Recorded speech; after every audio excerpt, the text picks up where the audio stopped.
हरे कृष्णा।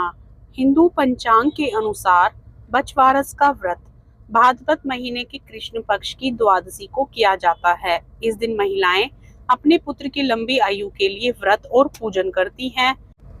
इस दिन व्रत रखने के साथ ही व्रत कथा का पाठ करना भी शुभ और फलदायी माना जाता है। बारस 30 अगस्त 2024 को मनाया जाएगा।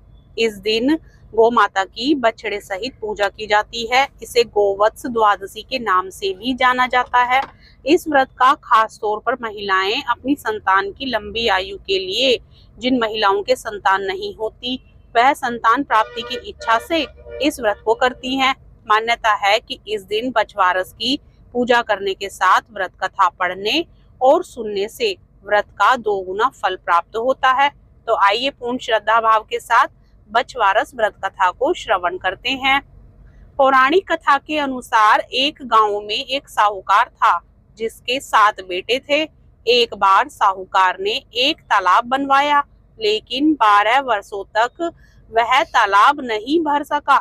इससे परेशान होकर साहूकार कुछ विद्वानों पंडितों के पास गया और उसने पूछा कि इतने दिन हो गए लेकिन मेरा तालाब क्यों नहीं भरता है। तब पंडितों ने कहा कि तुम्हें तुम्हारे बड़े बेटे या बड़े पोते की बलि देनी होगी, तब यही तालाब तुम्हारा भर जाएगा।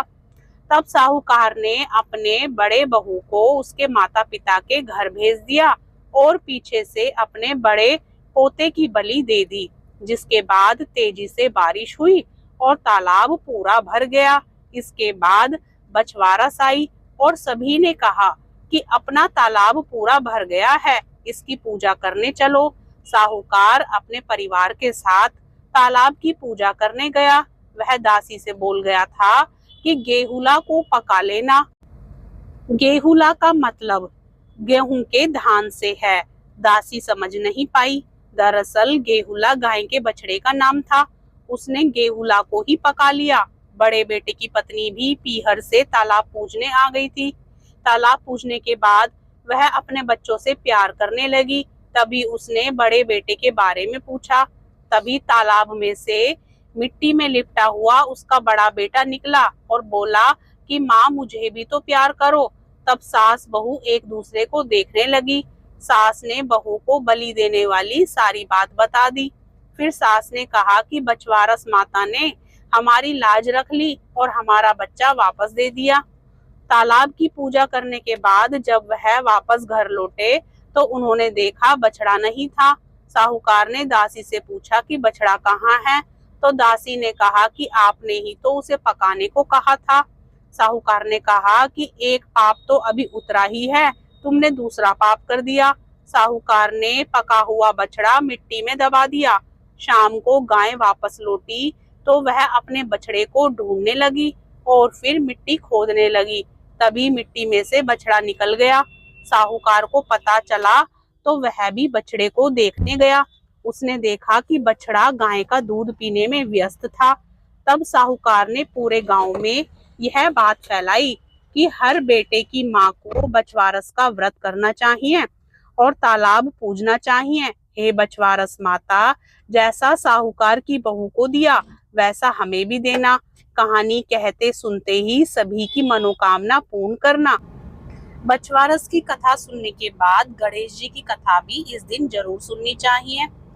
एक बुढ़िया माई थी, मिट्टी के गणेश जी की पूजा करती थी। रोज बनाए और रोज गल जाए। एक सेठ का मकान बन रहा था। वो बोली, पत्थर का गणेश बना दो। मिस्त्री बोले, जितने में हम तेरा पत्थर का गणेश गढ़ेंगे उतने में अपनी दीवार ना चिन्ह लेंगे। बुढ़िया बोली, राम करे तुम्हारी दीवार टेढ़ी हो जाए। अब उनकी दीवार टेढ़ी हो गई। वो चिने और ढादे में, चिने और ढादे में, इस तरह करते करते शाम हो गई। शाम को सेठ आया। उसने कहा, आज कुछ भी नहीं किया। वो कहने लगे, एक बुढ़िया आई थी, वो कह रही थी मेरा पत्थर का गणेश गढ़ दो। हमने नहीं गढ़ा तो उसने कहा, राम करे तुम्हारी दीवार टेढ़ी हो जाए। तब से दीवार सीधी नहीं बन रही है, बनाते हैं और ढा देते हैं। सेठ ने बुढ़िया बुलवाई। सेठ ने कहा, हम तेरा सोने का गणेश गढ़ देंगे, हमारी दीवार सीधी कर दो। सेठ ने बुढ़िया को सोने का गणेश गढ़ा दिया। सेठ की दीवार सीधी हो गई। जैसे सेठ की दीवार सीधी की वैसी सबकी करना। प्रेम से बोलिए श्री गणेश भगवान की जय। कथा पसंद आए तो वीडियो को लाइक करें, अपने मित्रगणों में शेयर करें। चैनल पर नए हो तो चैनल को सब्सक्राइब भी करें।